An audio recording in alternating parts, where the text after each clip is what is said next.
Apa itu white balance? Satu hari satu info pasal kamera. Senang cerita, white balance ni berkait dengan color temperature video kita tu. Sama ada video kita tu akan jadi nampak sejuk ataupun kebiruan, ataupun nampak warm ataupun macam kemerah-merahan gitu. Contohnya bila kita shoot muka orang gini kan, kalau terlebih cool, terlebih biru, dia akan muka kita akan nampak biru, ataupun dinding putih belakang tu akan nampak biru. Kalau terlebih warm, muka kita akan jadi macam merah-merah gitu, belakang yang putih tu pun akan nampak kemerahan. Biasanya dekat kamera dia memang akan ada setting white balance ni. Kita boleh pilih preset yang dah ada untuk memudahkan kita.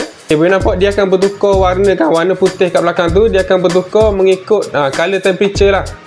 Yang ni yang preset dah ada dah, ataupun kita boleh set secara manual color temperature tu. Tengok bila naik tinggi dia akan warna kemerah-merahan gitu. Bila kita turun color temperature dia rendah 6000, 5000, dia akan jadi kebiru-biruan gitu.